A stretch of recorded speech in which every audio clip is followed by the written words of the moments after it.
Então, pessoal, a pergunta é, né, se a técnica é simples, né, se quando você pergunta para as pessoas, né, se as pessoas conhecem, né, ou se elas aplicam, não. É difícil uma pessoa, principalmente na área industrial, que não conhece o método de 5 porquês. Mas se a técnica realmente é tão simples, pessoal, por que nem sempre a gente encontra a causa raiz do problema, né? Existe aí uma declaração que a cada 10 análises de 5 porquês, de 2 ou menos, ou seja, a eficácia de você realmente encontrar a causa raiz de um problema utilizando o método de 5 porquês é menor ou igual a 20%. Então, ou seja, a cada 10 relatórios, a cada 10 análises de 5 porquês, 2 ou menos são eficazes. Ou seja, 2 ou menos a gente consegue, através desse método, as pessoas conseguem, através desse método, analisar a causa raiz do problema. Agora, a questão será que está no método ou como eu desenvolvo o método? Então vamos lá, pessoal. A primeira grande resposta para isso é o seguinte, que simples não quer dizer fácil. E eu gosto muito dessa frase do Leonardo da Vinci, que fala o seguinte, que a simplicidade é o último grau da sofisticação. Então, algo ser simples não significa que é fácil. E a grande maioria de nós subestima o método de 5 porquês, né? Deixa ele um pouco mais abstrato, um pouco mais simples demais e ele, consequentemente, não vai ter a eficácia se for encarado dessa forma.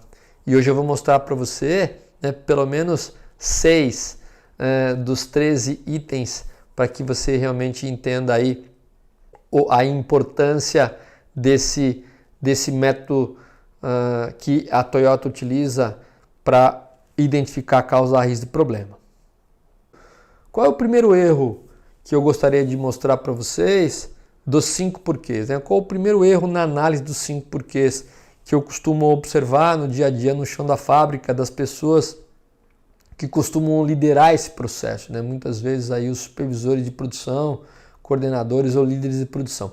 Então, o primeiro erro, pessoal, é tentar decifrar um problema à distância, né? É fazer com que eu lá da minha sala ou de uma sala de reuniões, eu tente entender o que está acontecendo em relação àquele fenômeno, né? Ao invés de ir lá no chão da fábrica, tentar aí com mais detalhes entender o que esteja acontecendo. Então, isso é muito natural. Uma boa parte das pessoas que tentam entender e fazer as perguntas, principalmente quando é reclamação de cliente, que tem um time multifuncional, as pessoas pegam uma sala bonita, né, gostosa, sem barulho, muitas vezes com ar-condicionado, e tentam decifrar o problema, tentam definir o problema lá de uma área administrativa, né, sem descer no chão da fábrica, sem tentar entender lá o que está de fato acontecendo. Então esse é o primeiro grande erro, na minha opinião. E qual que é a solução, né? A solução é o que a Toyota prega, que é o Genji Genbutsu, né? Que significa o quê? É uma expressão japonesa que significa vá e veja por si mesmo. Não acredite muito no que as pessoas estão falando.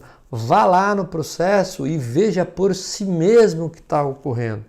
Então, quando você faz isso, vai até o chão da fábrica, investe um tempo para definir realmente bem o problema, você começa aí a utilizar os 5 sentidos para que entenda o que está acontecendo, para que entenda aí a definição realmente do problema, né? Então, você vai realmente no chão da fábrica, você vai utilizar aí os seus ouvidos, o seu tato, o seu paladar, muitas vezes, ou mesmo você vai falar, você vai conversar com as pessoas para que você realmente possa entender de fato o que está acontecendo.